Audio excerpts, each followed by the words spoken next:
this party started.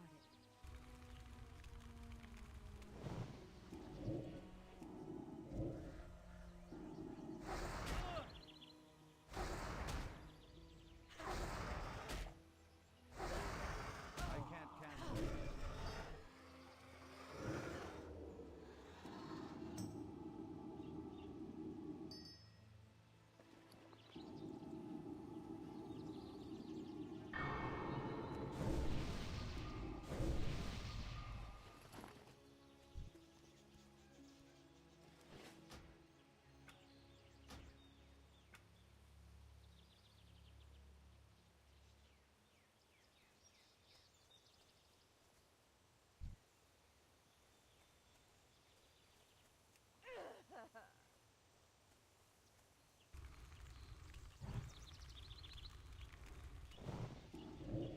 That spell isn't ready yet.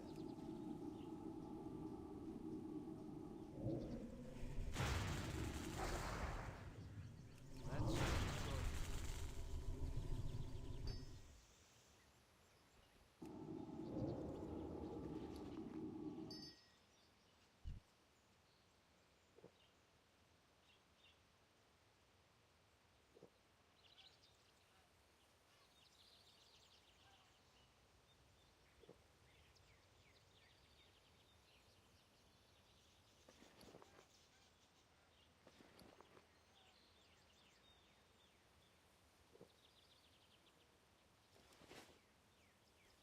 Now you're talking.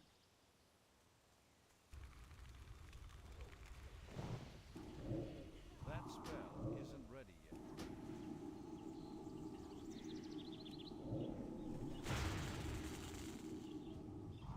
That's still recharging.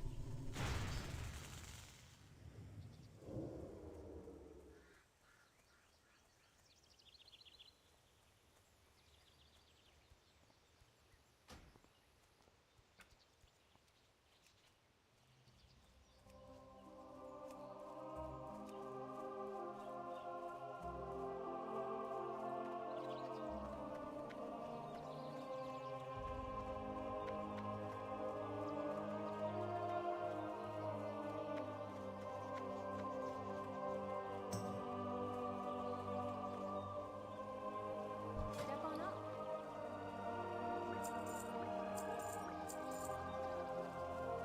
Have a good one. Cristiano White.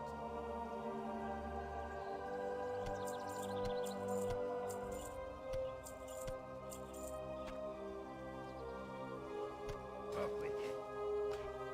I'm the finest wares in the world.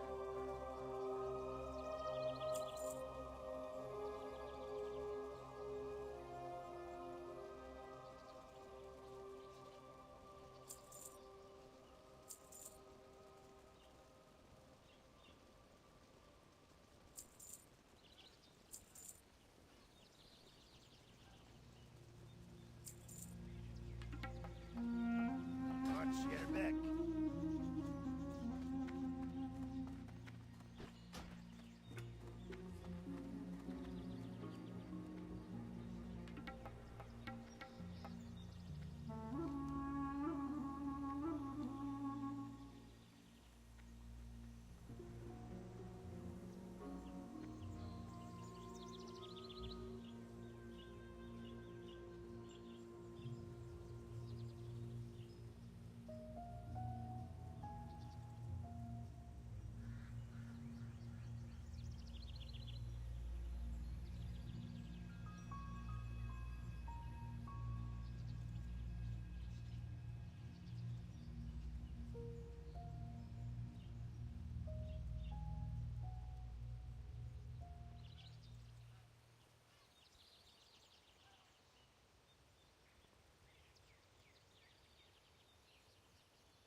Let's have some fun.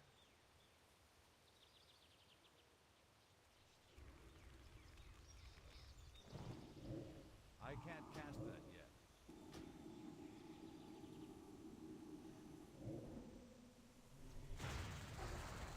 That's still recharging.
That spell isn't ready yet. That's still recharging. That spell isn't ready yet.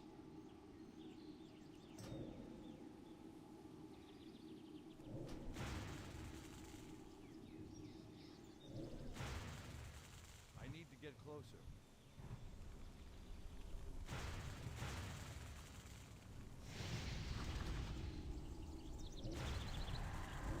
I can't cast that yet.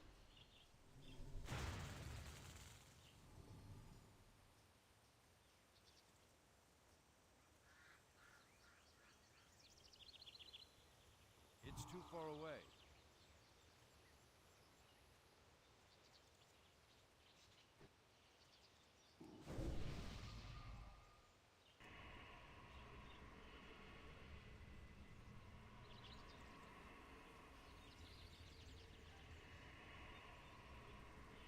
Now what?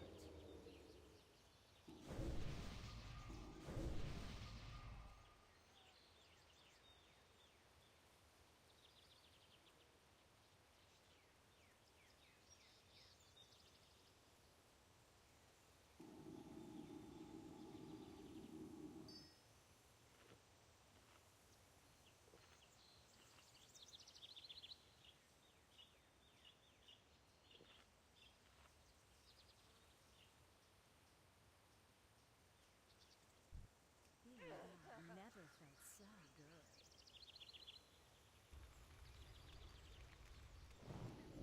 That's still recharging. I can't cast that yet.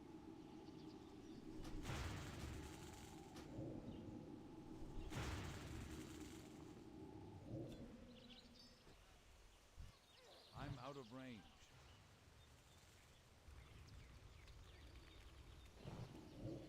That spell isn't ready yet.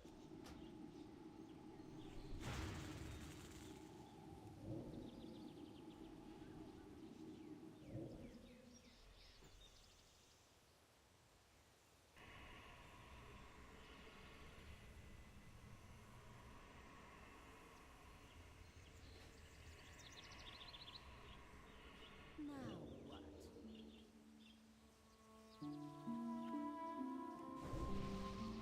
That's still recharging.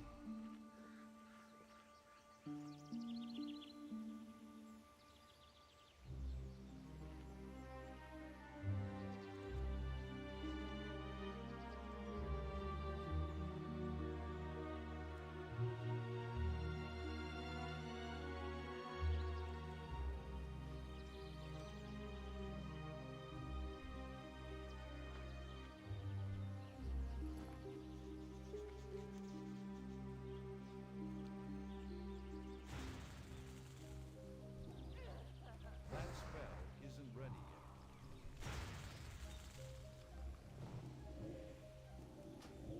I can't cast that yet.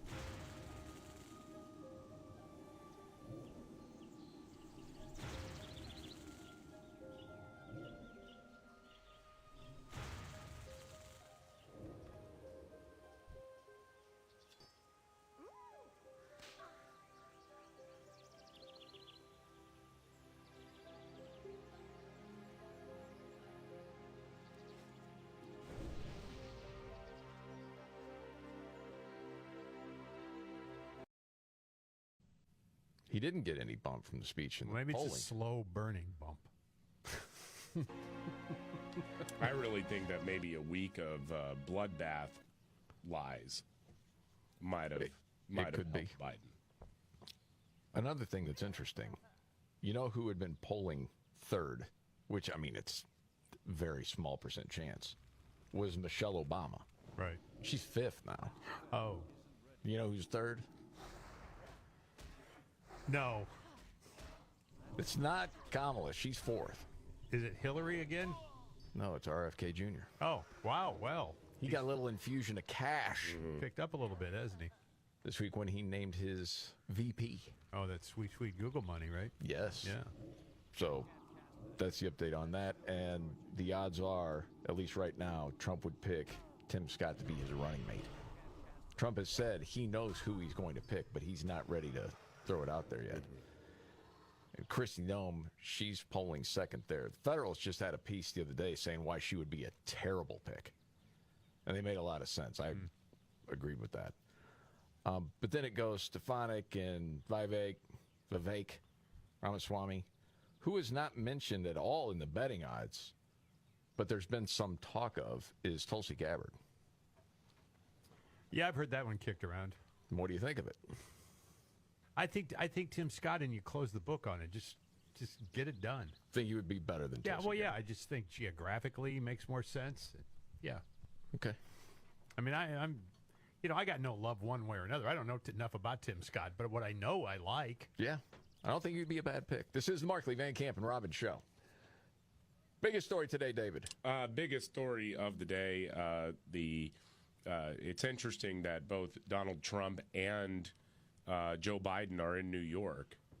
Donald Trump is going to the wake of the slain police officer, and Joe Biden is going to hang out with Barack Obama and Stephen Colbert for a fundraiser. Yeah. Imagine how insufferable that thing's going to be. Okay. You can check this to make sure I heard this morning. If you want a picture with those guys, Yeah. you know how much that'll cost you? 100,000. Yes. I just guessed. Wow. $100,000. Oh, my goodness. $1,700 million, billion dollars. Yeah, whatever. Off the sideline. Yeah. That's a Yeah, lot. more on that next.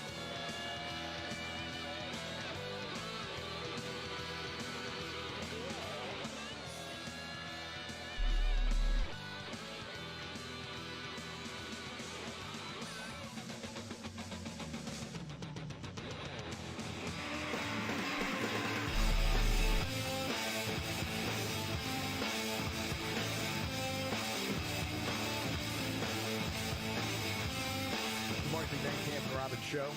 Jamie Markley, David Van Camp, Scott Robbins. Okay. I can't believe this. I haven't even seen the story yet, David. I saw the headline that you sent. NBC News finds the race angle in the bridge collapse. Yeah, so they've recovered the bodies of 4 of the 6 workers that were presumed dead after the horrific crash that led to the collapse of the Francis Scott Key Bridge in Baltimore. NBC News ran a story this morning about this, saying most of the missing workers presumed dead are Latino. The Department of Labor considers construction high hazard, and Latinos are more exposed to these dangers since they make up about a third of the industry. Other tragedies outside of the Baltimore bridge collapse involving Latino construction workers have happened. In a Maryland town, at least 3 Latino workers were fatally struck by drivers while doing road work. In Idaho, 3 workers were killed in a building collapse. So the real story is about the ethnicity of the people who were killed in this tragedy, not the tragedy itself. Wow. It's unbelievable. You knew this was coming, though. There had to be an angle there somewhere, right? Of course. Yes. Well, honestly, yesterday when we were playing audio of Buttigieg, I thought to myself, was this one of the racist bridges like you talk about racist roads? And I'm like, that's probably inappropriate. I don't need to say that. This is a tragedy. We'll just move on. And at the same time, you could have guessed somehow, some way, race is going to be a part of this because that's what the left,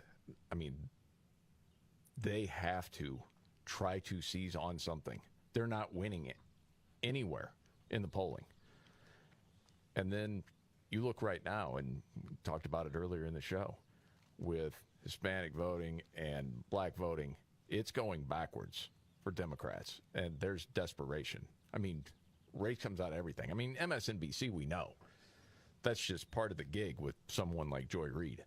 Because in that same tragedy in Baltimore, the mayor there, who happens to be black, Brandon Scott, I didn't see him in a press or anything. Some people didn't think it was very impressive and said he was a DEI mayor.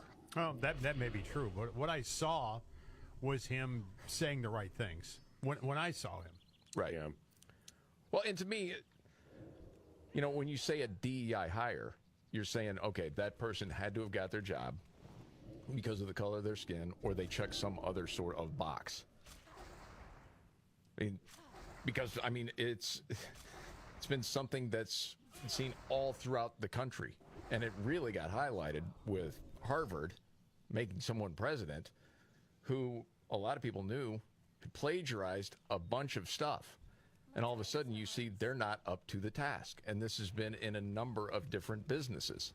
And it's not fair to the people that have worked hard, that deserve the position, because what happens is everyone looks at a person now and says, okay, are they really that good, or is that a DEI hire? But this mayor took it as, well, you say that, that's because you don't have the courage to say the N-word. Oh, did he say that? Yes. Oh, jeez. Yes. Well, Okay. I can play you the segment if you want. I think I have the whole thing. All right. Do you want it? We Yeah. don't have. Sometimes sure, it's like, why not? okay, all right, here it went with Joy Reid. Allow you, Mayor Scott, if you choose to do so, to respond to the tomfoolery and attacks on you for having the nerve to be black and also a mayor. Okay. The premise of the question is ridiculous. Of course, yes. Well, I think, listen, I know, and we all know, and you know very well, that black men and young black men in particular have been the boogeyman for those who are racist and think that only straight, wealthy white men should have a say in anything. We've been the boogeyman from them since the first day they brought us to this country. And what they mean by DEI, in my opinion, is duly elected incumbent. By the way, do you know anybody like that? Have you ever known anyone like that?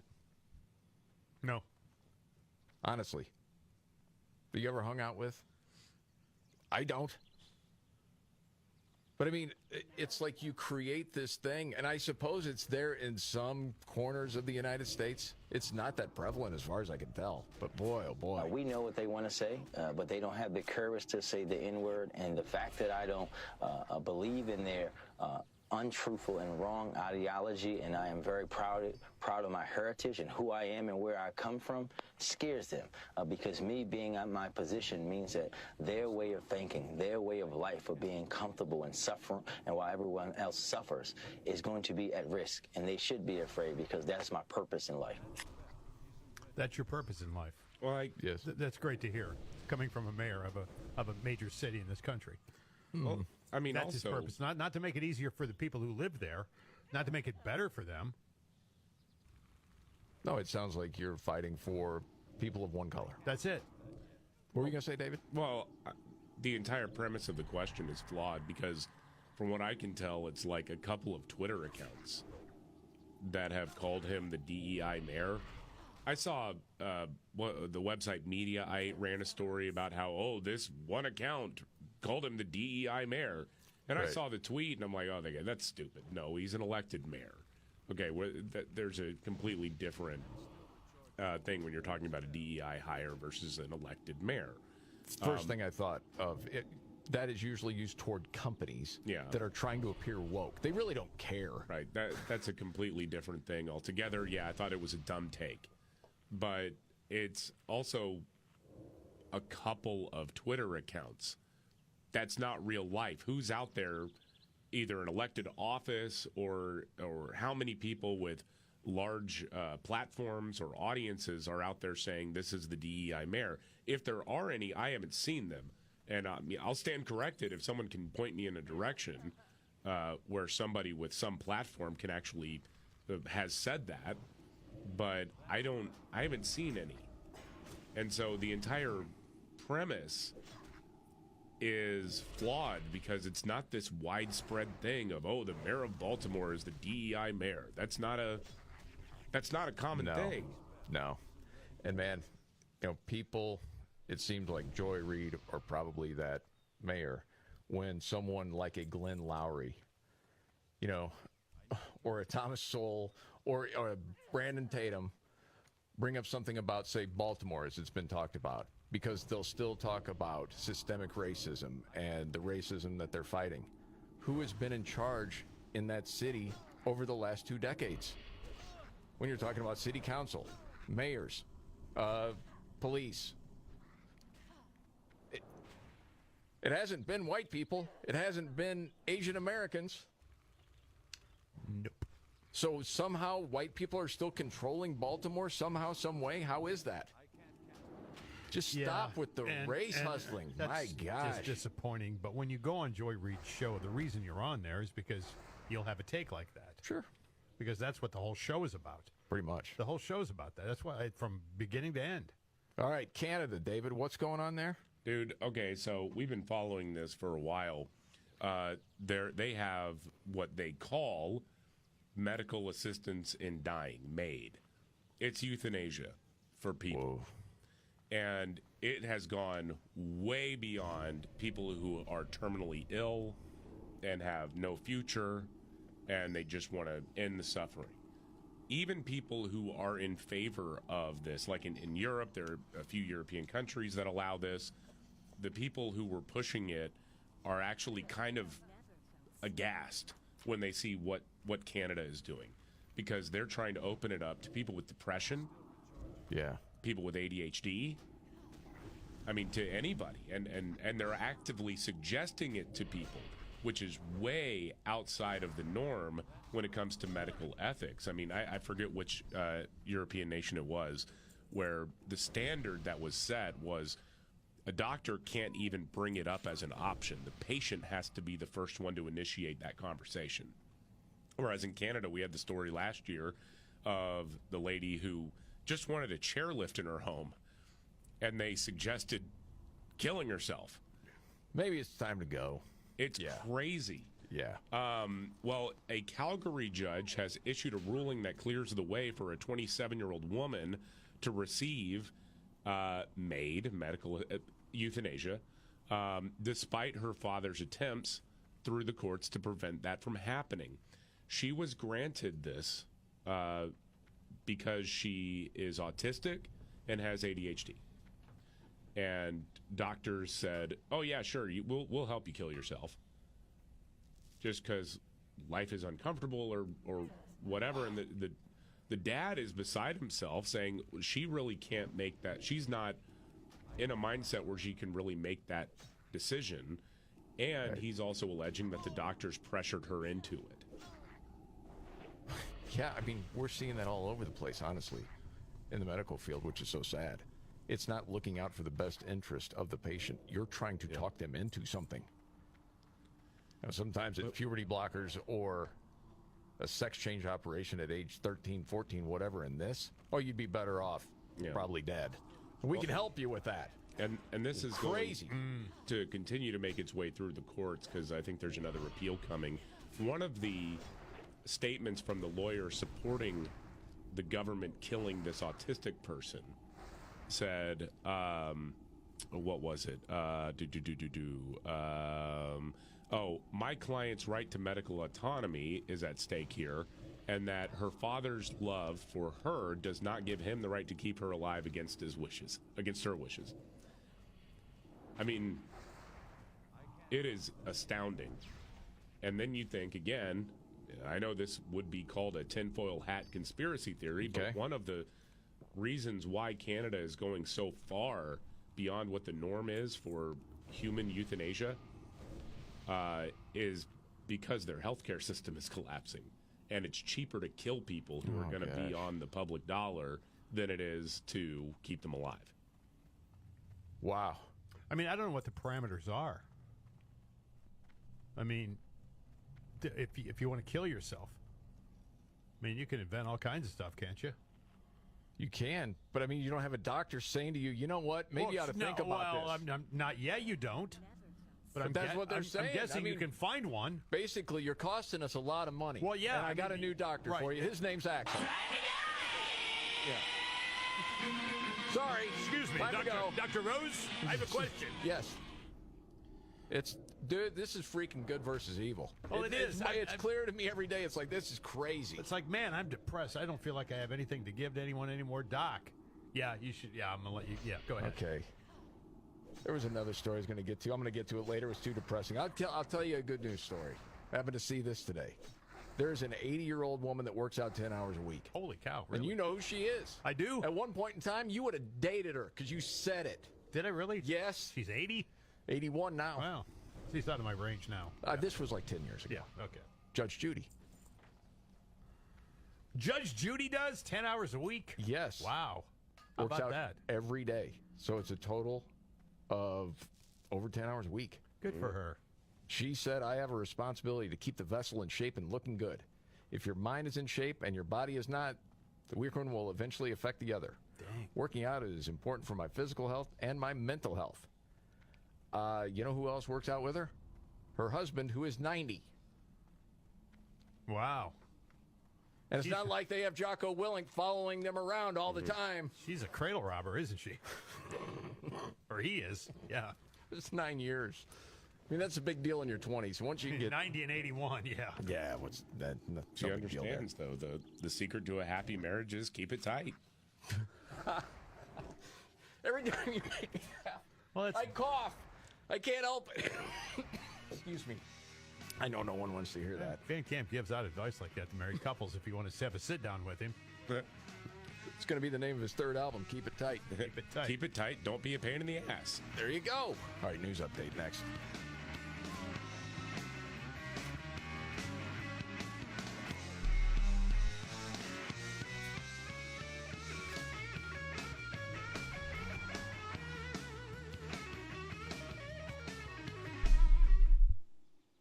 Out of all the things we do to maintain and protect our homes, getting up on a ladder to clean out the gutters is one of the last things you want to do. It's time to upgrade to a permanent solution with Leaf Filter. Right now, you can save up to 30% off your entire purchase at leaffilter.com/Markley. Protect your home from flooding, roof damage, rotting siding, foundation issues, and more. Leaf Filter uses award-winning patented technology to keep out everything but water. Every installation comes with free inspection, estimate, and lifetime guarantee. An investment in Leaf Filter is an investment engineered to protect your whole home. Protect your home and never clean out gutters again with Leaf Filter, America's #1 gutter protection system. Schedule your free inspection and get up to 30% off your entire purchase at leaffilter.com/Markley. That's a free inspection and up to 30% off at leaffilter.com/Markley. See representative for warranty details. Promotion is 20% off plus 10% senior or military discount. One discount per household. Texting enrolls you into recurring automated text messages. Consent not required to purchase. Message and data rates may apply. Hey, Dan, how you doing? Haven't seen you around the gym for a while. Yeah, I've really fallen off. Since I turned 40, I just don't get the results I used to get. Could be lower testosterone. Lower T. Yeah, I went through it a while back. Once you hit 40, your body has less free testosterone. I got Nugenix Total T, and it's made a huge difference for me. I've seen that ad on TV. Is it for real? Oh, yeah. The patented key ingredient is something called Testofen, which helps boost free and total testosterone levels to help you trim up and stay lean. And it's made a difference for you? Man, I feel like I'm in my 20s again. At work, in the gym, and in the bedroom. Are they still giving out complimentary bottles for people to try it for themselves? Yeah, you just need to send them a text. Text ROCK to 42424 right now for your complimentary bottle of Nugenix Total T, the #1 selling testosterone booster at GNC. Plus, text now and we'll include a bottle of Nugenix Thermo, our most powerful fat incinerator ever to help you get back into shape fast. Absolutely free. Text ROCK to 42424. That's ROCK to 42424.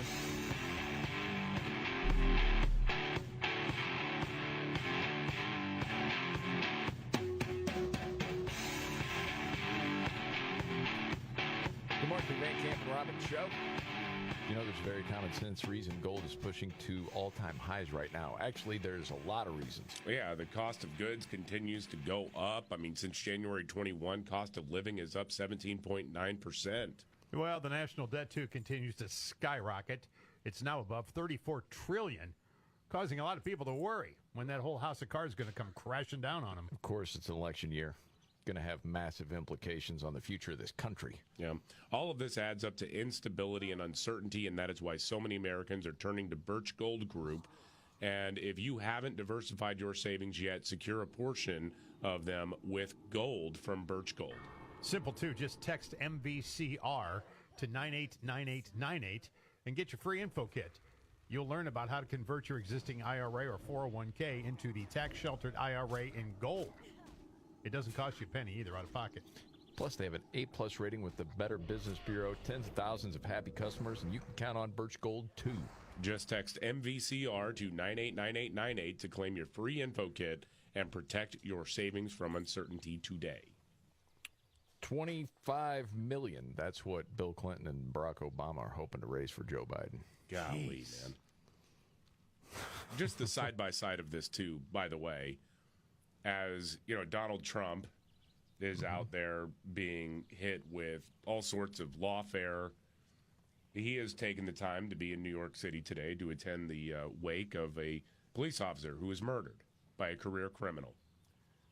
The current president of the United States is hanging out with Bill Clinton, Barack Obama, and Stephen Colbert. Oh, and I guess Lizzo's going to be there? Yeah, Lizzo's playing tonight. Yeah, Queen Latifah, too. Oh, is Queen Latifah? Yeah. Remember when she got caught with weed before it was legal? I know. Queen Latifah. Okay, got it. Old habits die hard. Yeah, it's all right. Yeah, she's going to be there. Ben Platt. Who's that? I don't know. Who's Ben Platt, David? One of the musical guests. Oh, I looked at David for that because I don't know who that is. He doesn't know who I am either, though, so that's a couple other people I haven't heard of before. Yeah, it's, cheapest ticket is just to get in the place, $250. You want the picture, it's like $100,000. One interesting thing of note in one of the pieces written about this is that, so you got these two former presidents out there trying to raise money for Biden. Biden's the oldest of the three. Yeah. Oh, yeah. Because you forget Bill Clinton's younger than Biden. Oh, yeah. He's 77. Biden's 81. And he goes 62. And Clinton hasn't been president in 24 years. Boy, how you draw that comparison. Wow, it's man. It's wild, isn't it? Yeah, that is wild. Yes. I guess Bill Clinton is okay again to bring out in mixed company. People soon forget, don't they? Wow. This is the Markley, Van Camp, and Robbins Show.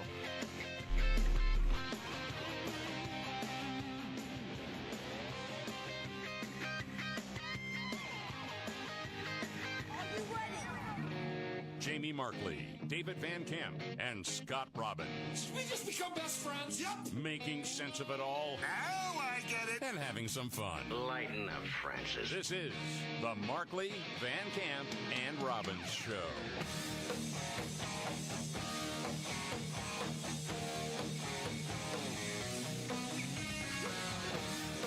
The Markley, Van Camp, and Robbins Show. Jamie Markley, David Van Camp, Scott Robbins. Okay, still a lot of people talking about NBC and the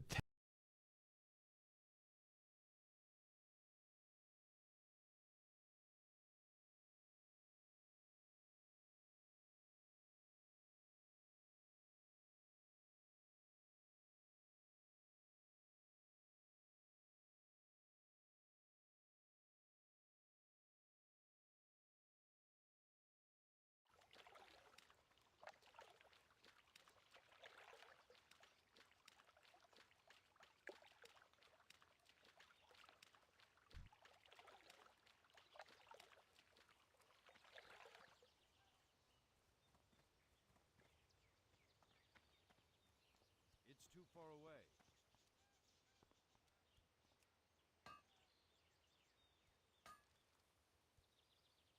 tantrum that a lot of the, quote, talent threw when Ronna McDaniel, the former RNC chair, was hired there and then quickly fired because of the tantrum. Wall Street Journal had a whole piece on it this morning and kind of regurgitating what a lot of people have said in that NBC kind of outed themselves to people that hadn't already figured it out. They're only talking to a certain group in America.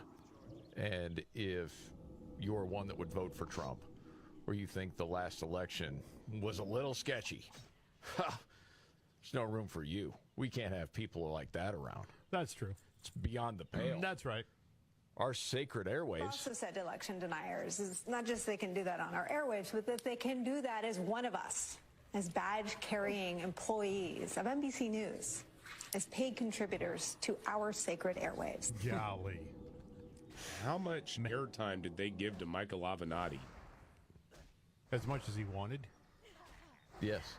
Lots? Yes. Well, I mean, you had, all of them throwing a fit. Morning Joe, Mika Brzezinski. It was Jordan Reed, Chuck Todd, Jen Psaki. Man, Todd was the one that started this whole thing. Yeah, on Sunday. Yeah. You're not going to let that go, are you? No, you got a special disdain for Chuck Todd. I have a special disdain for Chuck. I'll never forget that freak looking at the right in the camera, yelling at people for not getting vaccinated. You're killing people. You deserve to die. I'm paraphrasing now, okay? But it's just like the lecture we got from this guy. Yeah. About the nonsense he was peddling. Yeah. Because he was told to peddle it by the people he most admires. Yes. You know, how many times they have Fauci on? Oh, and really wouldn't ask or, have him answer the really tough No, questions. of course not. Yeah. Fauci was on all the time. I mean, but that was really, I mean, I didn't like the guy to begin with, but that lecture I got on Sunday morning about the unvaccinated, was just nonsense. Oh, I agree. I loathe that guy. I know. So it's interesting to me because it wasn't all that long ago that several hosts on MSNBC were talking to a couple of authors that had written about white rural rage, if you remember. Yeah. Oh, yeah. And, it was goofy. They were buying into it, all the hosts. But then yesterday, Megyn Kelly interviews this lady that has written a book called Second Class, talking about the working class in America. Her name is Badia Unger Sargon. Mm-hmm. Okay. So it's interesting to contrast the book from these, ultra elite talking about, what is it with the white rural voters? If you remember parts of this interview. I mean, we lay out the fourfold interconnected threat that white rural voters pose to the country. Right. They're the most racist, xenophobic, anti-immigrant, and anti-gay geodemographic group in the country. Yeah. And at the time, I remember talking about it, saying, who do you know like that? Yeah. We're around regular people all the time.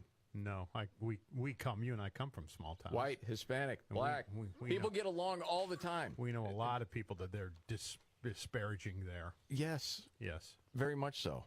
And so in this interview I'm listening to, and I'm interested actually to check out the book, she lays out a few things herself because what she did for her book is go all through America talking to rural people, small town people, the working class, whites, blacks, Hispanics, everybody, and what she found. First of all, these are the most tolerant people you will ever meet.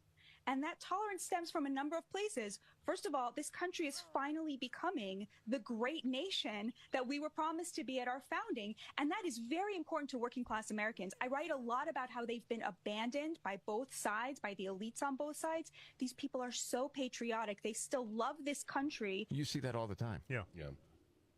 Yeah. And when there is a rags to riches story with someone, it doesn't matter the color of that person. People rejoice in it. They're rooting for people. It happens all the time. Here's another part. The majority of working class Americans want basically a total moratorium on immigration, right? Because they understand the truth, which is that these immigrants are lowering their wages, but they also want some sort of government-backed health care. They feel like they can't afford good health care, and it bothers them a lot. So you see how neither party is really representing them, right? One party has open borders, but we'll talk about health care. The other party has the immigration piece, but doesn't have a health care policy. That's true, too. Yeah. When people are just being honest about stuff. It's like, it's crazy. The cost of healthcare, it's insane. Well, and then also, if you're especially in rural America, and I got to witness this firsthand, unfortunately, where I was working at the time, after Obamacare, how many rural hospitals wound up selling off and, shutting down because they couldn't afford to operate anymore. Yes. Yeah. Another part of what she talked about that is so true, and this will make sense to you, because you have the white rural rage people, and they're anti-gay. Listen to this one.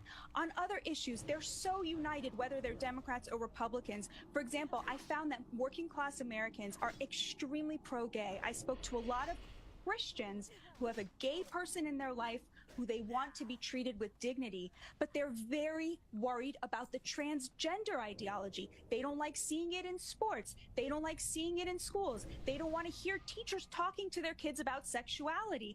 And this really unites both conservative and liberal working class people. In short, what I would say is that Polarization is a totally elite phenomenon, Megan. Working class Americans are so much more united than they are divided. I see that. I think that's true. A number of different things. She's absolutely right about the trans thing. That's where people are like, okay, we're beyond common sense. I'm all for loving anybody, accepting. You can do whatever you want. Leave the kids out of it. Leave the freaking kids alone. And what is the belief of the elite? Are they really buying into? No, the best thing you could do is put a 12-year-old on puberty blockers. I can't believe that. No, I think they believe that. Wow. Yeah, I absolutely do. Yeah. All right, if we got one more minute, there was another piece of this I wanted to play. Yeah. All right. I think you'll appreciate this. It's so amazing because prior to Bill Clinton, the Democrats used to be the party of the working class, and then Bill Clinton showed up and said, actually, let's have a trade deal called NAFTA.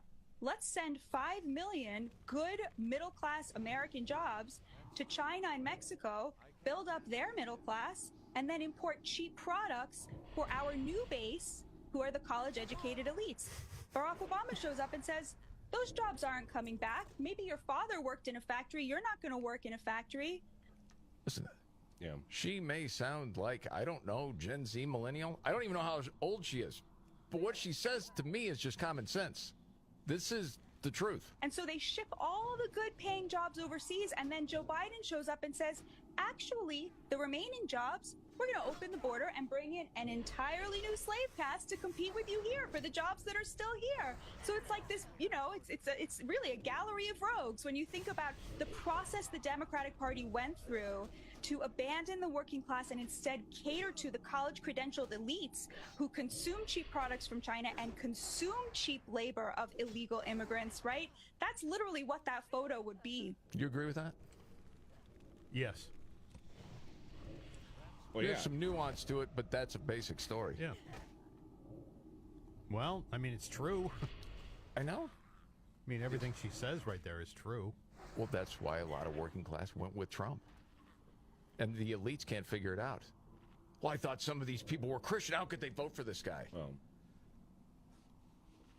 I think I actually think that, you know, Dave Chappelle actually articulated it very well. Was that on Saturday Night Live? Or he goes, here's the thing about Donald Trump. He's like, walks out of the house and tells everybody, hey, that game that you think we're all playing in there, yeah, we're playing it. I'm going to go back in and keep going. Yeah, no, that's true. Yeah. He did. He admitted to everybody, here's how this game works. This is what you can do. You know, the interesting thing is, too, I wonder to myself, and maybe this is never going to happen, but you wonder to yourself, some of these big labor unions that continue to shell money and throw it at Democrats without even asking, I guess, their membership what they think. I mean, they're throwing it at the wrong people. But some of them smarten up on that. Do you understand what this illegal immigration is about? Yeah. Speaking of which, you have different people, and it's not all people here illegally, but you have a lot of squatters. Yeah. In a number of different cities. This is getting more and more attention. And now we have some tips on preventing squatters. Where is this? Yeah, well, the problem of squatters taking over homes in New York has become a big talking point right now. The state of Florida actually just passed tough new anti-squatter legislation in order to combat this. I mean, I don't know. I think it's great. You don't have to go through the courts to evict someone who's squatting in your property. Yeah. New York City's Eyewitness News, you know, they're on your side. They have some tips for you, though, if you don't live in a state that's willing to uphold your property rights. And it boils down to putting up a no trespassing sign. Really? Okay. You can do this, Bill. Look, this was $3.47 at Home Depot.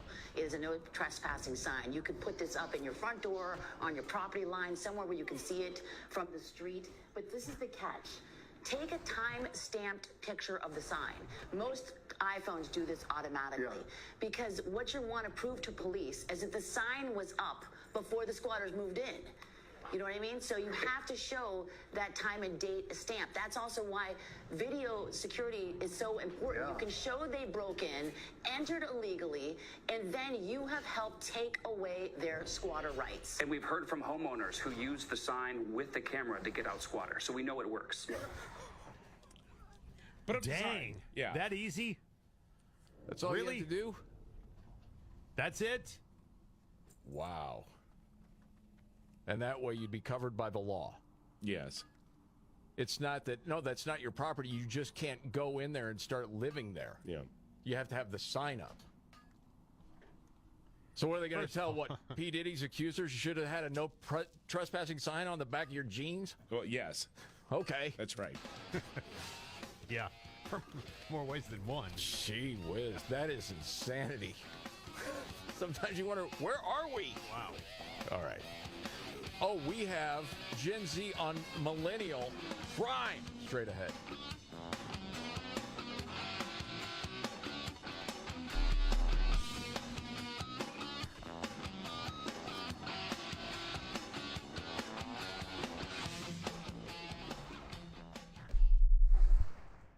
Angie's List is now Angie, and we've heard a lot of theories about why. I thought it was an eco move. Fewer words, less paper. No, it was so you could say it faster. No, it's to be more iconic. Must be a tech thing. But those aren't quite right. It's because now you can compare upfront prices, book a service instantly, and even get your project handled from start to finish. Sounds easy. It is, and it makes us so much more than just a list. Get started at Angie.com. That's ANGI, or download the app today. Heard the catchphrase that's sweeping the nation? Jackson Hugh, yeah. People are saying Jackson Hugh yeah to Jackson Hewitt because they love saving money on tax prep. Do you love saving money? Then switch to Jackson Hewitt today and pay less than last year. Thousands of people have already made the switch. Why haven't you?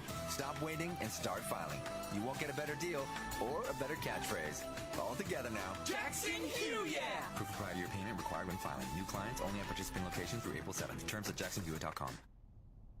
Texting enrolls you into recurring automated text messages. Consent not required to purchase. Message and data rates may apply. Hey, Dan, how you doing? Haven't seen you around the gym for a while. Yeah, I've really fallen off. Since I turned 40, I just don't get the results I used to get. Could be lower testosterone. Lower T. Yeah, I went through it a while back. Once you hit 40, your body has less free testosterone. I got Nugenix Total T, and it's made a huge difference for me. I've seen that ad on TV. Is it for real? Oh, yeah. The patented key ingredient is something called Testafin, which helps boost free and total testosterone levels to help you trim up and stay lean. And it's made a difference for you? Man, I feel like I'm in my 20s again. At work, in the gym, and in the bedroom. Are they still giving out complimentary bottles for people to try it for themselves? Yeah, you just need to send them a text. Text ROCK to 42424 right now for your complimentary bottle of Nugenix Total T, the #1 selling testosterone booster at GNC. Plus, text now and we'll include a bottle of Nugenix Thermo, our most powerful fat incinerator ever to help you get back into shape fast. Absolutely free. Text ROCK to 42424. That's ROCK to 42424.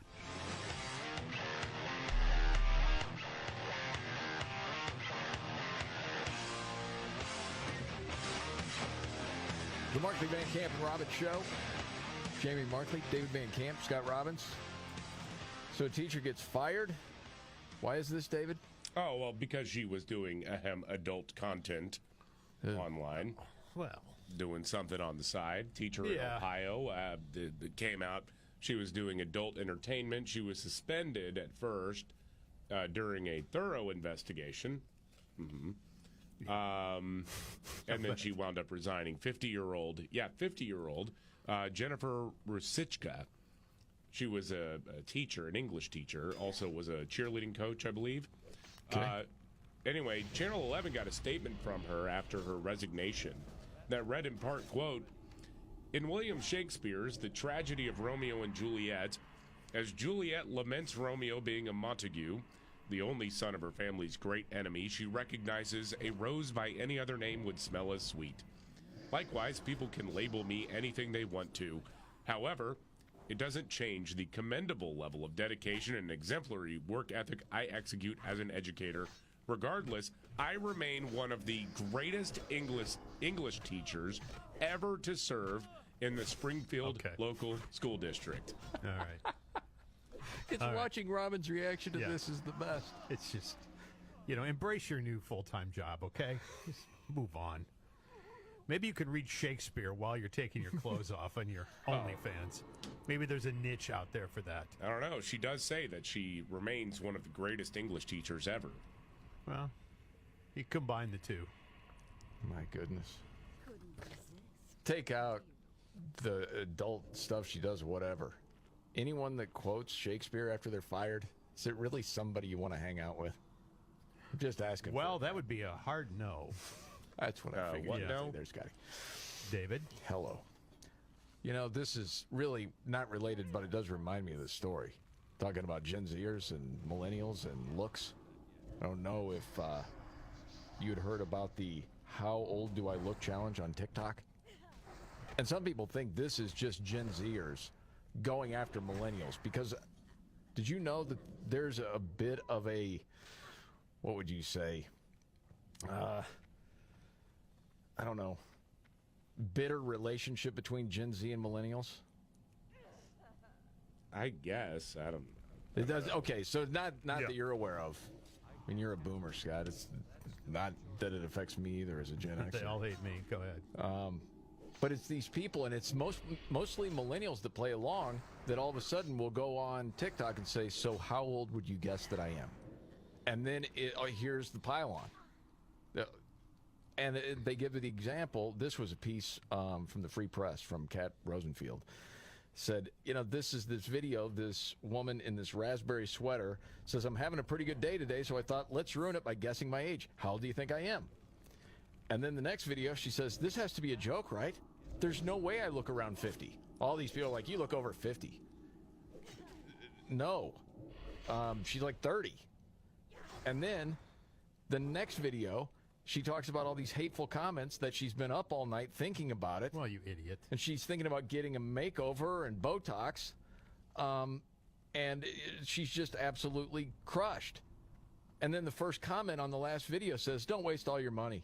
A paper bag is much cheaper. Look. And that's the brutality, but you got to know that going in, right? You invited it. Well, Gen Z, their only skill is being mean online. That's it. They can't order at restaurants. They crumble when they show up at Starbucks and are asked what they want. See, here we go. So, I mean, I'll give them the mean comments online. It's the only thing they're good at. Man. Well, if you're good at guessing age, then you should join the carnival. They have that little game. You can guess your age and your weight, right? Yeah. By the way, the writer of this is a millennial saying, you know, we sort of brought the internet to age, and now we're sort of paying the price. And now we're at this age where we used to have the okay boomer jokes, but now we got to take care of them, and it's not fun. It's just kind of funny. This is the Markley, Van Camp, and Robin Show. Okay, biggest story today, David? Biggest story of the day is that while Donald Trump is attending the wake of a slain NYPD officer, Joe Biden is also in New York, but he's hanging out with Bill Clinton and Barack Obama and Stephen Colbert doing a fundraiser. Yes. Insufferable that is. Well, it's only $100,000 to get your picture taken with those guys. Come on. Is Colbert in the picture, too? That I'm not sure. Ugh. Yeah, I don't know. Yeah, Queen Latifah, she's playing. Lizzo. That sounds like a great time. Some guy we've never heard of. Yeah. That's like 3 artists that I haven't heard of. No, that doesn't sound like fun to me at all. But you know, Trump will be accused of trying to score political points on a tragedy. You better believe that. All right, we got to get to a news update, and then the Scott Robin trifecta straight ahead.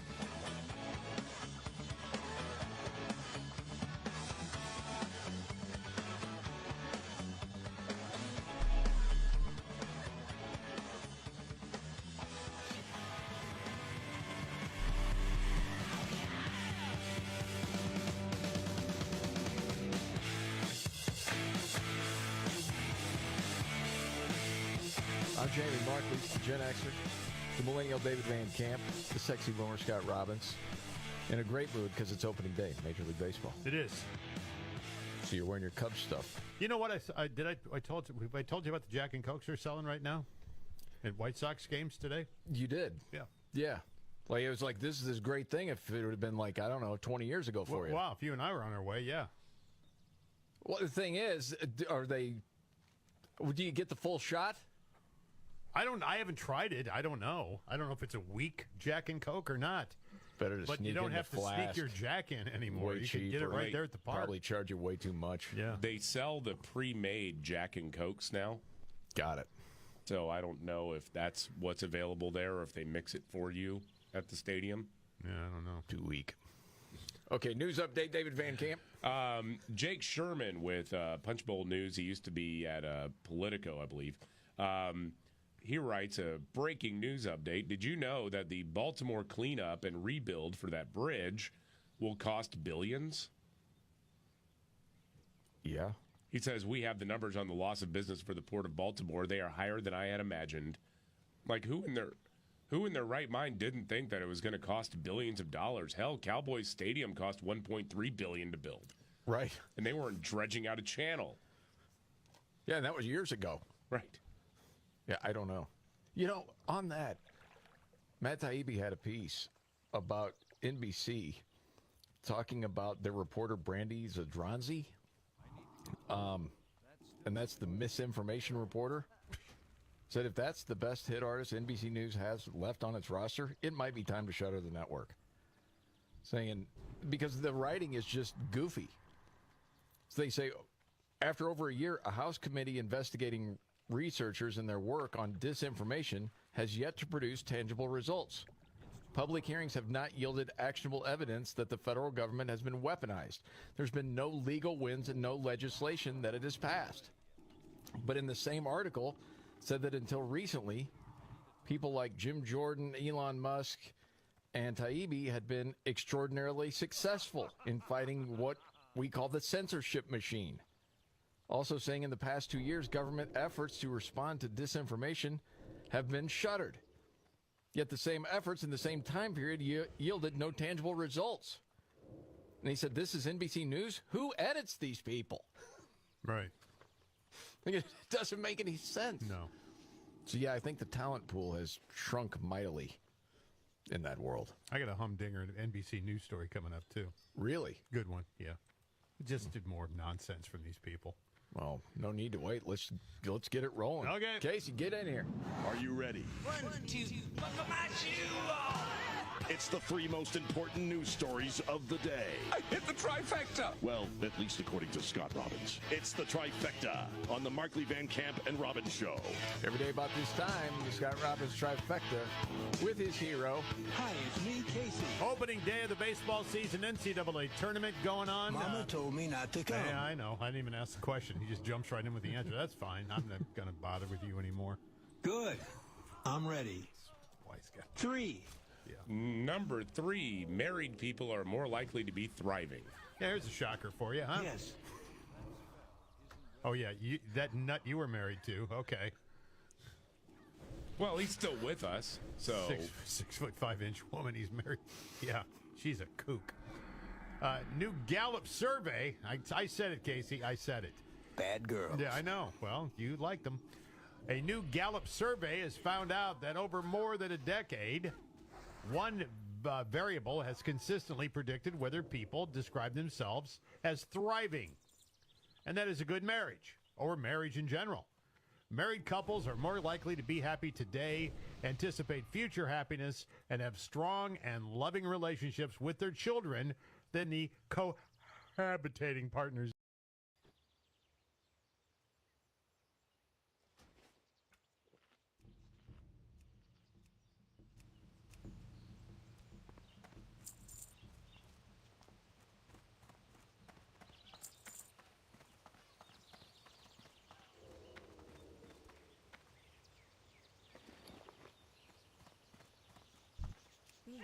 I've never felt so. I can't cast that yet. That's still recharging. I can't cast that yet.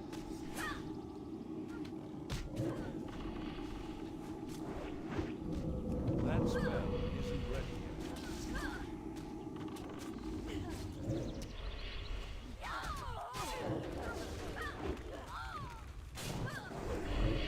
That's still recharging.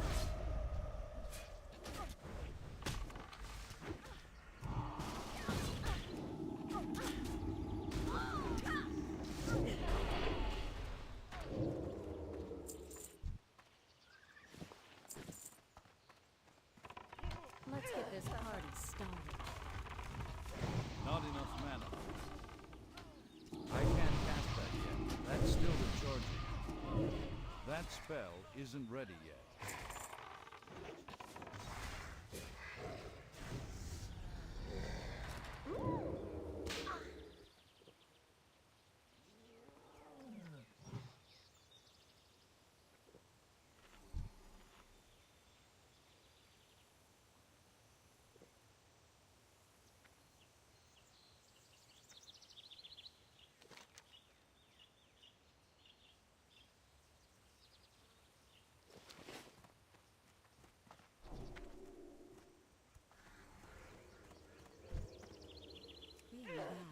never felt so good.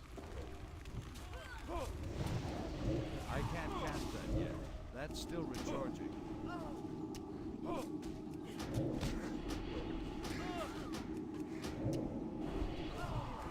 That spell isn't ready yet. It's still recharging. That spell isn't ready yet. I can't cast that yet. That spell isn't ready yet.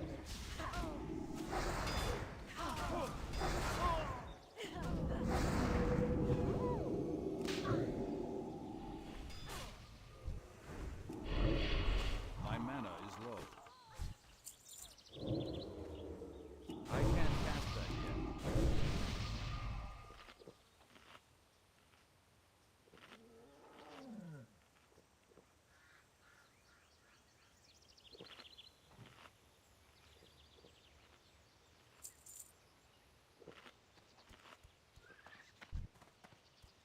Now I'm out of range. That's still recharging.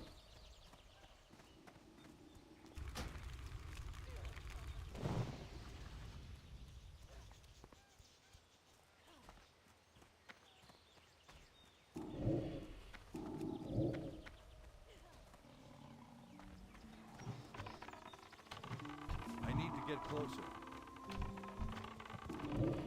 That spell isn't ready yet. I'm out of range. I can't cast that yet. That's still recharging. I can't cast it yet. That spell isn't ready.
Hey there.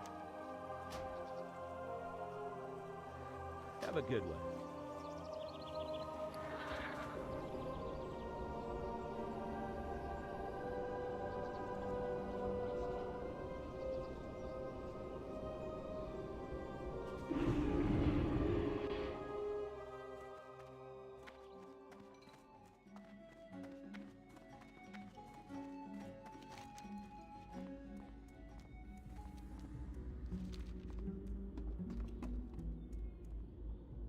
Good day to you.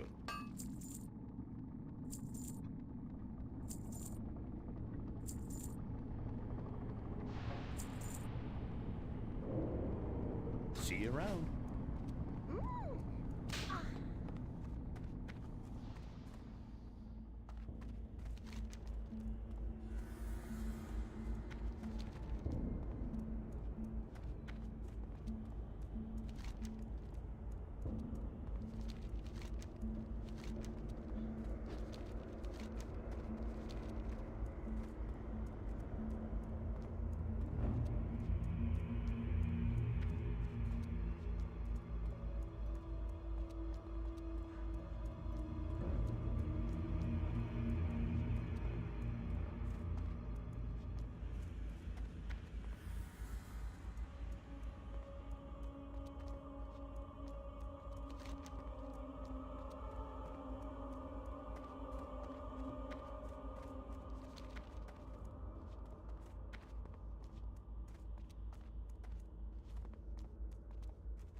What can I do for you? Safe travels.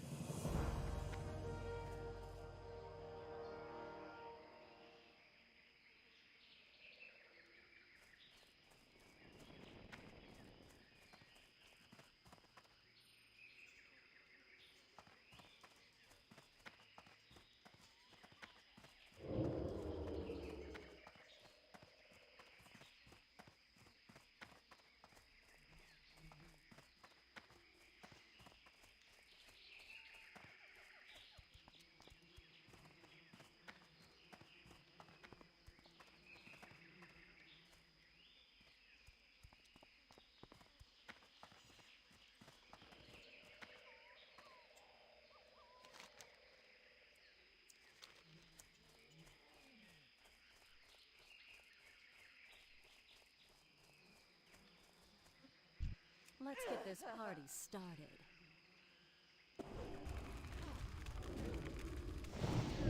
That's still recharging.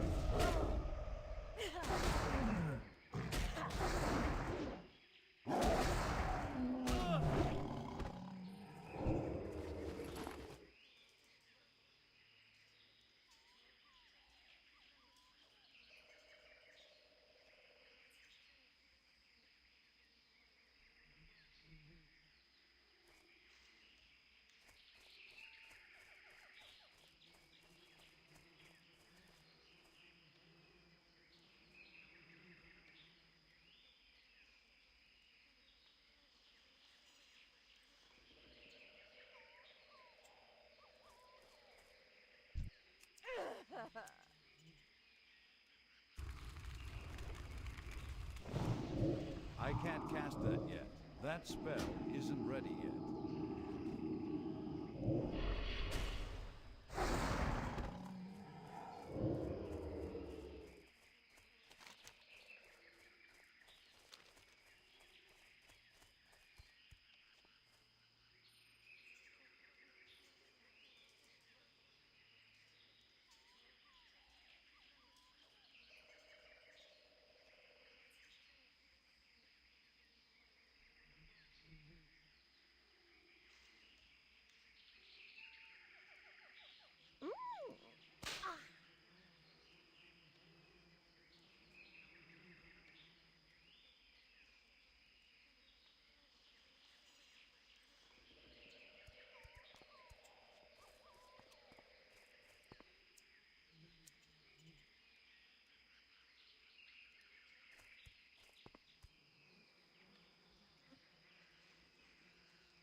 That's still recharging.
I can't cast that yet.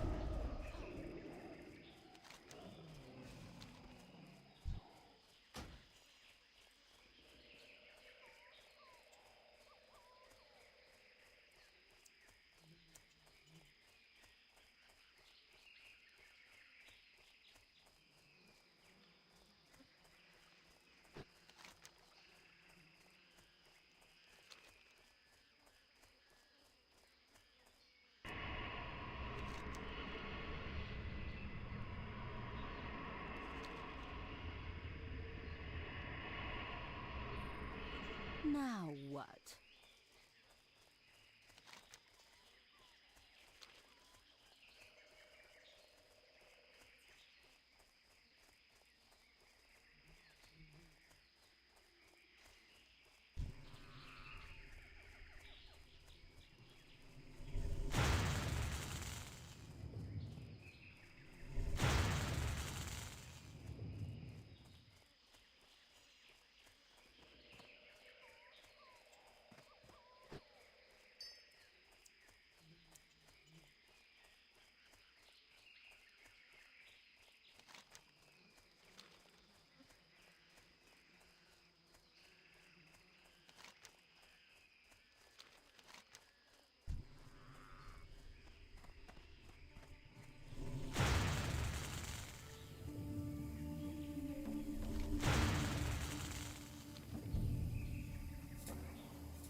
Do.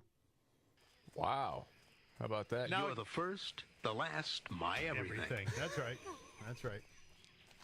Do you see this in study after study? Yeah, thriving.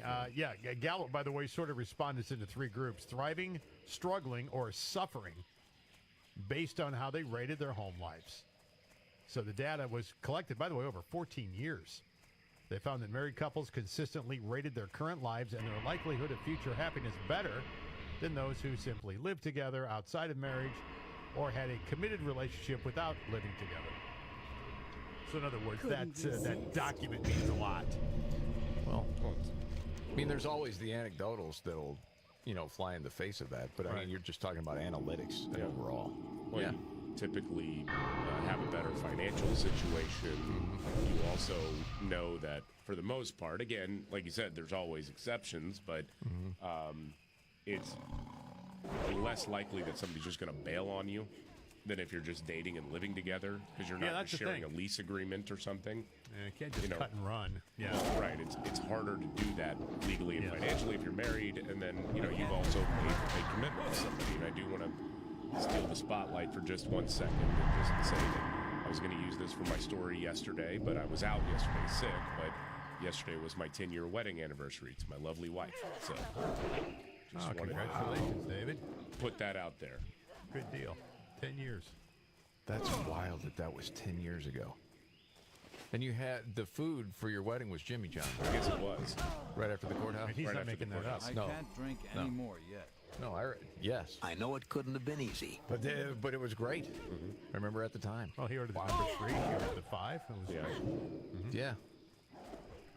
Wow, 10 years. And the countdown Oh continues. yeah, all right, back to the countdown. The Scott Robbins trifecta, the top 3 of the day. Up to number 2. Number 2, Aaron Rupar. If you're not on social media all that often, you won't know who that is probably.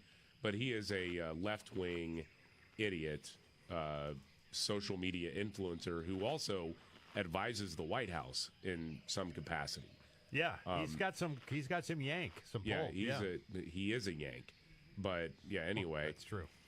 He tried to go after Elon Musk. Yeah, and he actually told the truth, which is amazing for him.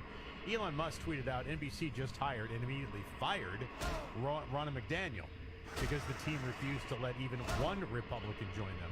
That's how biased these people are. Now what? Aaron Rupar's not hearing it, okay? Hey, Elon. They got Nicole Wallace, Joe Scarborough, Michael Steele, and Charlie Sykes. They're Republicans. You don't. Well, actually, not really, because I know Joe Scarborough made a big deal when he left the Republican Party, so he's not a Republican. Nicole Wallace is not a Republican anymore. I think she made a big deal out of it. I'm not sure about Charlie Sykes. None of these people even self-identify as Republicans anymore, by the way. No. What garbage that this guy, is. The countdown continues. This is the type of crap you just got to wade through all the time, Well, it reminds me of Jory Reid saying, this isn't about not having a Republican. I mean, I'd love to have, name 2, Adam Kinzinger.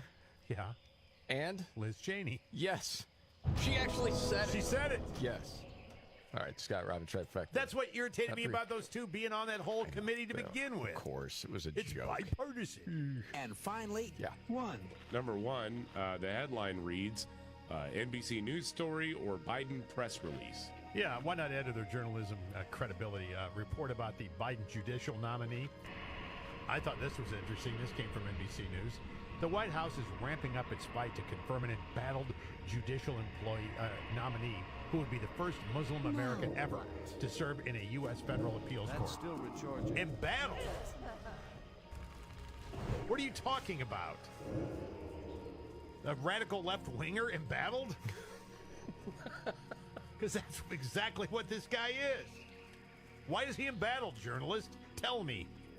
I don't know, man. Give me the receipts. Why? I cannot answer that. No. And there you have it. Yeah, these guys suck. Yeah. Every day. Did you happen to hear this story out of the state of Washington? Sheriff's office, and they actually posted the update on Facebook. A guy called to ask if he's allowed to hunt Sasquatch. Really? Yeah.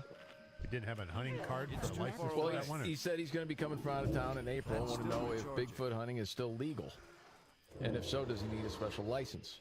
Told him it was really more of a question for the Fish and Wildlife Office. Said he already called them, and that's who referred him. They bounced it back. Yes.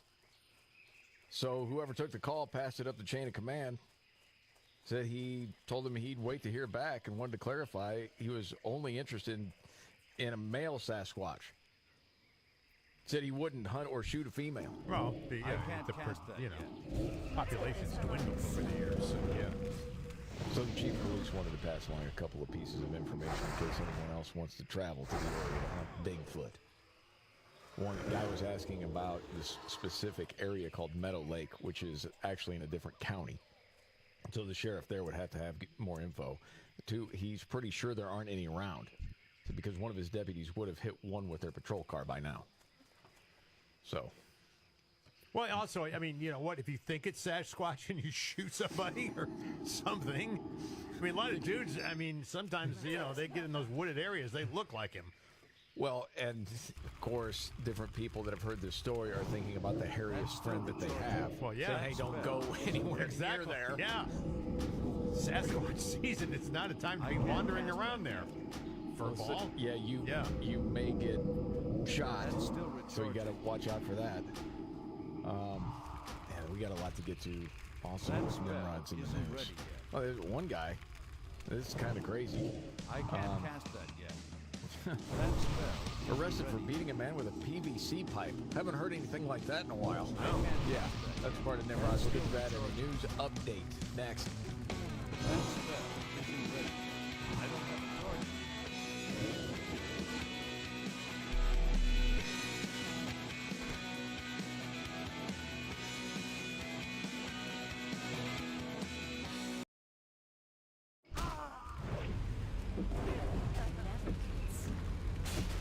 This is the sound of your ride home with Dad after he caught you vaping.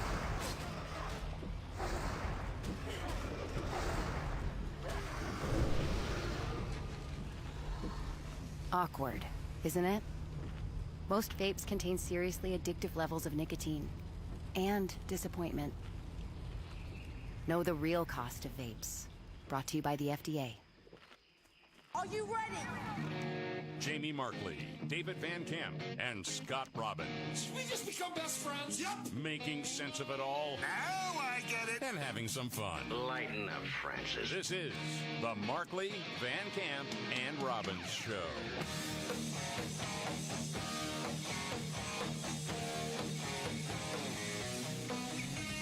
All right. The Markley, Van Camp, and Robbins Show. Thank you very much for being here. Jamie Markley, David Van Camp, Scott Robbins. So you had both presidential candidates in New York yesterday. Yeah. And what about the coverage, David? Well, Joe Biden was holding a fundraiser with Stephen Colbert, Bill Clinton, Barack Obama. Donald Trump attended the wake of NYPD officer Jonathan Diller, who was murdered by a career criminal during a traffic stop earlier this week. One very serious, obviously, and one was, the incumbent president hobnobbing around with snot-nosed celebrities. But yes, and it costs a lot of money to get in there. So yeah. What was the cheapest? $250, and to get your picture taken with the $300,000. Yeah. Yeah, $100,000. Yes. The Today Show did a 3-minute segment on the dueling appearances as if both were equal, and barely mentioned why Trump was there. I shortened this up for the sake of time. I don't want to take you through the entire 3 minutes, but it was set up as Joe Biden has a star-studded fundraiser with Bill Clinton and Barack Obama. Oh, and Donald Trump was also in the New York area. Overnight, a trio of presidents inside Radio City Music Hall. Presidents Biden, Obama, and Clinton presenting a united front. the star-studded fundraiser featuring late-night host Stephen Colbert. The event also included performances by Lizzo, Queen Latifah, and Ben Platt. Actress and comedian Mindy Kaling joked about the high price tag to get in. Also in the New York area, former President Trump attended the wake of NYPD officer Jonathan Diller, who was shot and killed this week during a traffic stop. Back to the fundraiser last night, and one of the moments that stood out, former President Obama scolding pro-Palestinian protesters and strongly defending President Biden. I'm sorry, but a fundraiser is not a major news story. It's not. It's a fundraiser. It's a political operation that was happening. I know, but you come from a news background, David, and, well, the current news people and the way it's run, it's not really news. Yeah. Well, we all know it's propaganda. Yeah, they're presenting it as, look at the good stuff we did. Which is really crazy, because you did have a whole lot of protesters there. That's funny at the end of that, when it's like, man, Barack Obama scolded some protesters. Well, it's interesting because it's the biggest crowd Biden's ever drawn. Yeah, there is something to that. No one's going to see Joe Biden and all of that. No. Did you hear any of the protesters outside? Because Fox had some of that last night. I did a little bit. Yeah, I'm numb to it now. But go ahead. I don't think there's any swearing in this, David. What? I don't think so. He ran on Bog. It's Okay. fine. All You right. know, we got to have the chant. Joe. Yeah. So then you got the one dude asking questions of people, that are protesting. What are you here protesting about? I hate old white men. I'm protesting American empire. The American government is funding a genocide with our tax money. I'm protesting the American government. Simple as that. Why are you? Simple as that. What was that? When I heard it the first time, I thought he was Scott. Oh, yeah. Because she did everything with her little accent. Valley girlish. Yeah. Full stop. American government. Simple as that. Why are you mad at Joe Biden? Joe Biden is an old white man. He's a clown. He's supporting Israel against Palestine. That's what we're angry about. He's racist. He's ruining the country. He's not listening to the American people. No genocide. It's almost like they got the talking points for the wrong guy. It's like the left passes that out to say that about Trump. It's like it's almost confused with these people. But actually, as far as him being racist and wrecking the country, that's true. That is true. No, they're onto something there. No genocide, Joe. The whole damn system's got to go. Everyone's also mad with Obama and Clinton, are you? Yeah, because Obama did drone strikes in the Middle East during his presidency. What's your message to Joe Biden? My message to Joe Biden is cease fire now. You should be ashamed of yourself. I don't believe you have an ounce of guilt in your body. If Joe Biden keeps it up, are you going to vote for him? No. No? We better stop. Robbins isn't going to make it through the entire show if we keep this going. You know what I dread? I dread the fact that these people, right, those same people, are going to be the ones taking care of me in the old folks' home. And I'm scared to death. I seriously. That's why I keep your family close. What man. a bunch of numb-brained weirdos that is. Well, the first question I have in my head is, are they paid? Are these people for real? I don't know. You really don't know. Bad actors, that's for sure. Definitely organized, that sort of thing. Oh, We've yeah. known that for a long time. But yeah, it absolutely. Well, I would love for somebody to get specific with them, because they can't. They got the one line or the two lines, that's it. Absolutely. Yes, it's genocide, which it's not. I mean, every talking point they use is absolute nonsense. I mean, I think but those it's gotta fun go, to too. watch Yeah. Biden have to deal with this, and the Democrats. They'll eat themselves. They always do. Yeah. You got another clip, one of Trump, David. Yeah, well, he talked with Fox News' Brian Kilmeade after the wake of the late officer Jonathan Diller, who was murdered by a career criminal during a traffic stop earlier this week. Kilmeade asked why Joe hasn't reached out to the family of Officer Diller.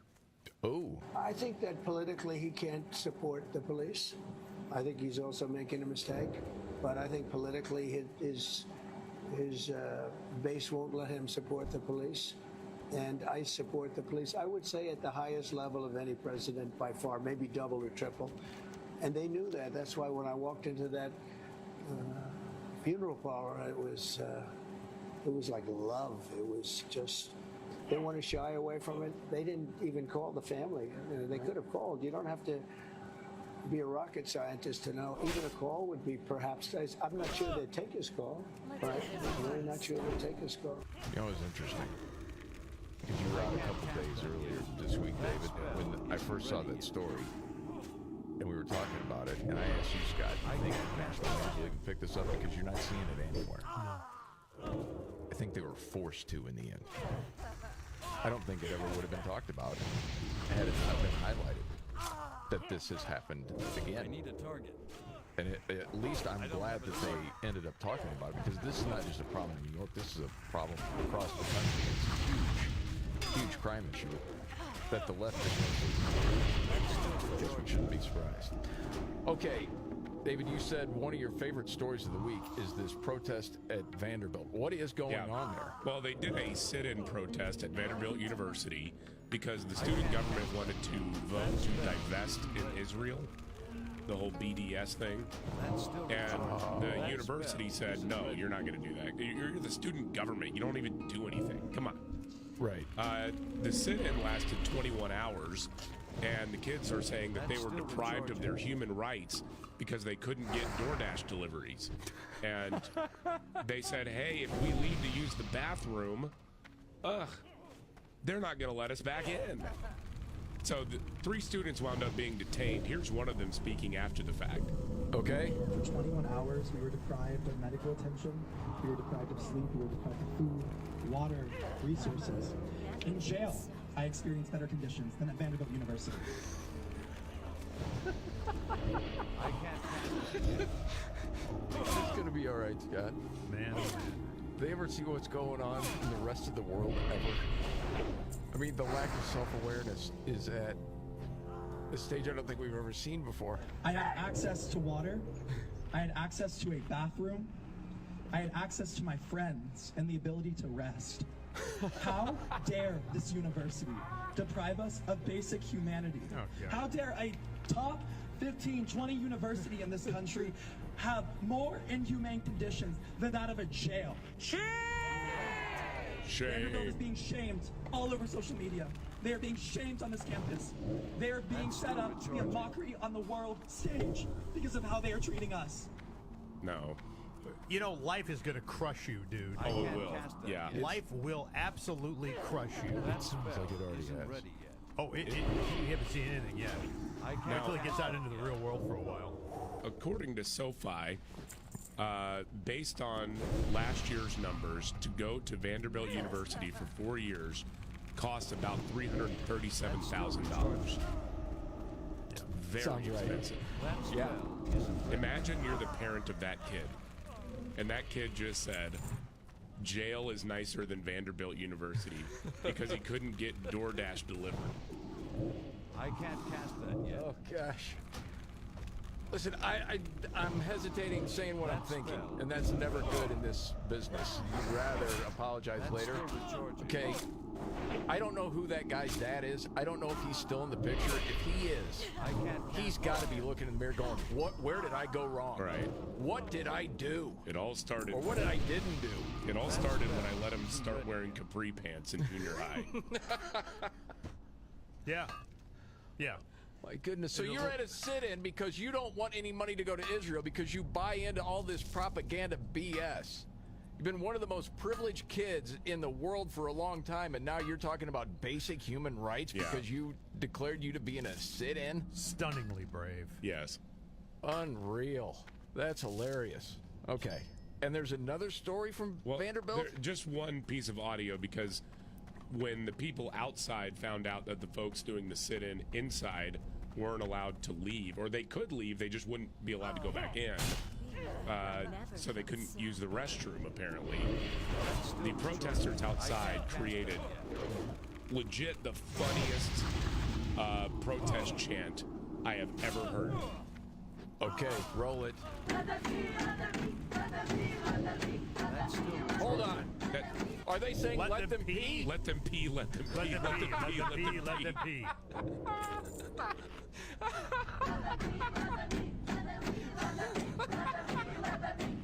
Yes!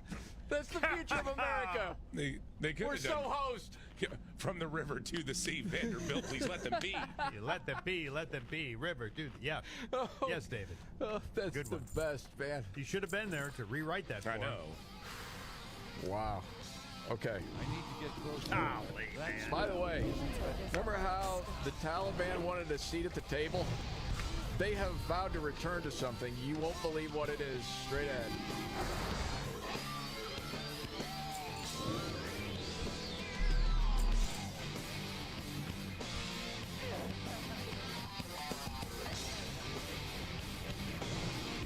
I can't cast that yet.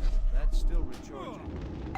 Pizza's here. Oh, great. I'd love some, but I'm worried about my stomach issues. If you're worried about having diarrhea, gas, bloating, stomach pain, or loose oily stools, it may not just be stomach issues. It could be a condition called exocrine pancreatic insufficiency, or EPI. With EPI, the pancreas doesn't release enough enzymes to break down food, but EPI is manageable. Use the symptom checker on identifyepi.com and talk to your doctor. That's identifyepi.com.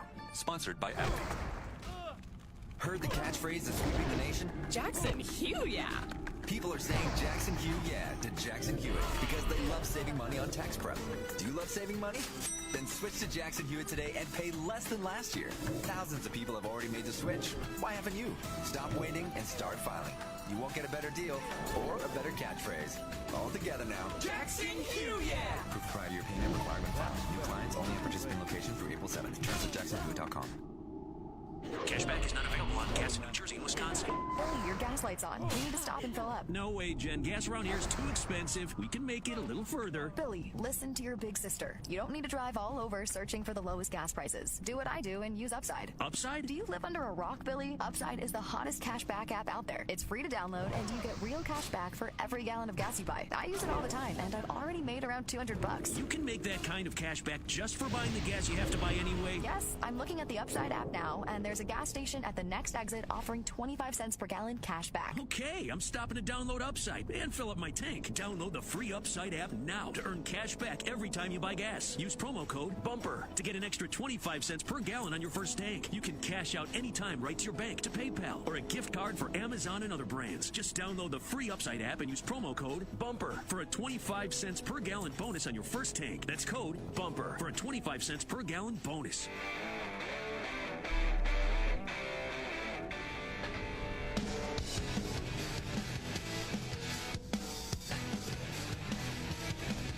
All right. The Markley, Van Camp, and Robbins Show. I'm Jamie Markley. That's David Van Camp. There's Scott Robbins. Remember when we left Afghanistan, and the word was from our leaders, Taliban, they want a seat at the table on the world stage. And they're going to sort of move beyond what they've been in the past. They know the world is watching, and this is their opportunity. What did Biden say at the time? They're going to have to decide who they are or something like that? Taliban has to make a fundamental decision. Yeah. That's still is the Taliban going to attempt to be able to unite and provide for the well-being of the people of Afghanistan, which no one group has ever done since before dealing for hundreds of years. Okay. You remember all of this, right? Yeah. Yeah. And there was nothing that we ever saw that the Taliban was going to take back over once we left. They What a learned their debacle. lesson. The reporting now, and this was from the Telegraph, the Taliban has vowed that it will soon return to stoning women to death in public. Okay. You can't be cheating on your husband. Can't do it. You will be stoned to death. This was Mullah Hibatullah Abkhazada. Go with it. I nailed it. Thank you. I can't Said that yet. that you can say it's a violation of women's rights when we stone them to death. That spell But we will soon isn't implement the ready. punishment for adultery. We will flog women in public. We will stone them to death in public. That's These still are all recharging. against your democracy, but we will continue doing it. We both say we will defend human rights, but we do it as God's representative and you as the devil's. That's still recharging. Things have changed. Yep. America's back to being the devils, and we're stoning women to death. Okay. That spell isn't ready. Well, I mean, to be fair, for a lot of countries in the Middle East, we never stopped being devils. Even when we were giving them barrels of cash, it was still death to America. I don't think that part has changed. But remember the whole thing of what had happened in Afghanistan over the last 20 years when we were there. Women were able to do things they hadn't been able to do before. Go to school, go to college, get jobs. Yeah, sorry about that. That's all done. So all of a sudden, all these people that are out protesting all over the country, talking about human rights, they seem to forget certain human rights in certain places, like women's rights in Middle Eastern countries or the Uyghur Muslims in China. That's all conveniently forgot about, if you've noticed. Because they can't blame that on America or the Jews. That's exactly right. That's still rechargeable. So, I mean, you feel terrible for the women there, but I don't think we should be surprised to see a story like this. I think we should take a cue from Charlie Daniels and do a spin off. But the devil went down to Georgia? We'll lay that golden fiddle at their knees. Yes. I haven't heard any fiddle playing out of the Middle East. Is that a thing? No. The devil went down to Kabul? Yeah. That spell isn't ready yet. He's looking for a country to steal. He's gonna bind. He's way behind. You're just gonna go with this. I want you to keep going. No, I'm more lyrics. No. I want more lyrics out of that. By the way, speaking of lyrics, I had seen this. If you ever see, like on YouTube, Rick Beato, which is an old music producer, and he had been in bands, and he's got a music channel. Especially if you're a little bit older, you really appreciate that guy, because sometimes he'll look at music today and say, what has happened? This is absolute garbage. And he did a thing not too long ago talking about how bad lyrics are. And it does. It sounds like the get off my lawn old person. Lyrics today, they're just not as good. Actually, scientific reports, this was a study in that publication saying, yes, lyrics have become dumber over time, in especially pop music, but other music genres as well. That they're more repetitive. And then, quote, easier to understand since the 1980s. And we talk about your history in top 40 radio, Scott, from the 80s. Some of the mindless stuff that you had to play. Wow. But it says the number of different words used within a song has decreased. Particularly in pop, rap, and rock songs. But the number of words with 3 syllables has actually increased, it says, in rap. Okay. There's also more anger-related words increasing across all genres. So if you are getting a little bit older, you know, like the lyrics today that I hear either from my kids' music or somewhere else just seem like absolute nonsense. It's just bad. No, there's really something to that. It's not just that you're old. Good. It's true. This is the Markley, Van Camp, and Robin Show. Okay, biggest story today, David? Biggest story of the day. Okay, I know, this is selfish. I'm personal stereoing this. It's the stupid sit-in at Vanderbilt. It is pretty funny. Seriously really, really funny. Because these people are acting like they're Mandela or something because they were in a 200 square foot conference room for 21 hours. And it is just, it's remarkable some of the audio that we're getting out of this idiotic protest. It's just funny to me. So I know it's not a huge headline news story. I'm having a lot of fun with it today, though. I'm right along with you. I can't wait to hear the next clip. And The View, they brought on someone to talk about race relations, and they didn't like what he had to say. Straight ahead.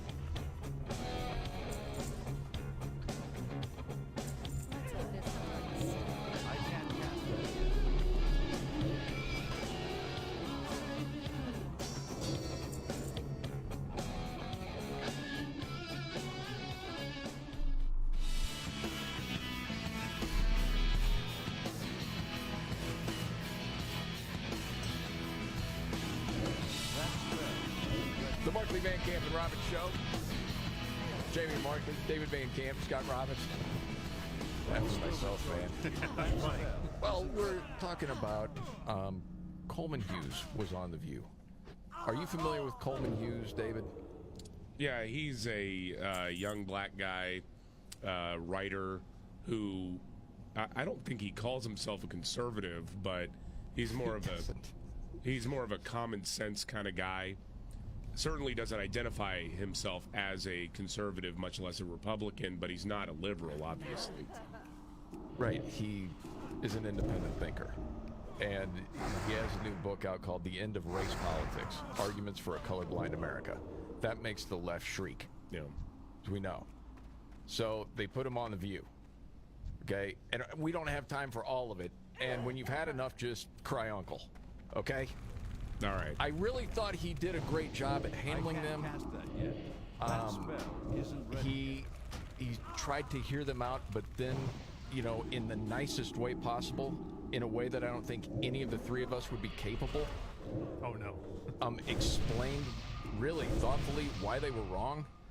I mean, it got off to a weird spot with Whoopi to me. First question that I should ask you to do is explain to folks what you mean by this. Okay, for sake of time, you know, he's trying to lay it out of what he means by a colorblind society. You know, in the way of what's happened over the last few years with the Robin DiAngelos and Ibram X. Kendis, that everyone should be looking at race. And if you're white, you're an oppressor. And you need to do the work or you're racist. You know, and if you're black, you're oppressed automatically. Doesn't matter about, well, if you grew up with your father being a millionaire, even though you're black, you're still oppressed. It made no sense to just reasonable people. And so Sunny Hostin comes in, and she's not buying what he's selling, and she has the question. Your argument that race has no place in that equation is really fundamentally flawed, in my opinion. Well, there's two separate questions. One is whether each racial group is socioeconomically the same. That I agree with you. They're not.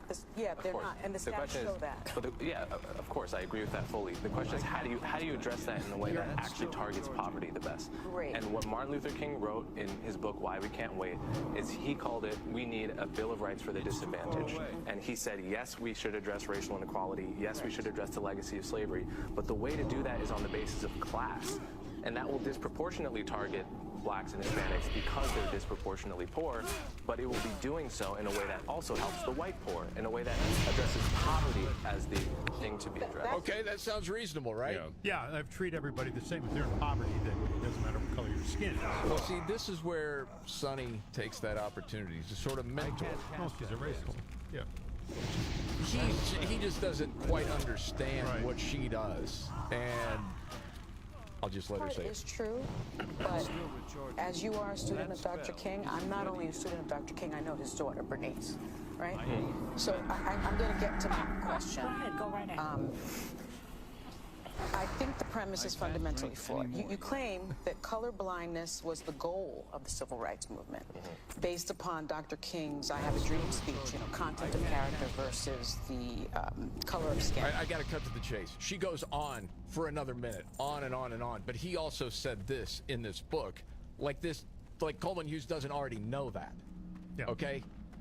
And he takes it Your up. argument for color blindness, I think, is something that the right has co-opted. And so many in the black community, if I'm being honest with you, because I want to be, believe that you are being used as a pawn by the right and that you're a charlatan of sorts. He's not a Republican. So how do you... He's never voted for a Republican. You've said that you're a conservative. No, you did. You actually said that in the podcast that you did 2 weeks ago. All right, just for a timeout, because I know you don't have the visual in front of you. Sonny is reading off a sheet of paper. This is all written for her, okay? Yeah. Which is hilarious, because she, as you know, you're supposed to be having a conversation, right? And she'll look, and then she looks down at her paper, you know, reading whatever talking point someone came up for her. I said I was a conservative. Yes, you did. So, but my question to you is, how do you respond to those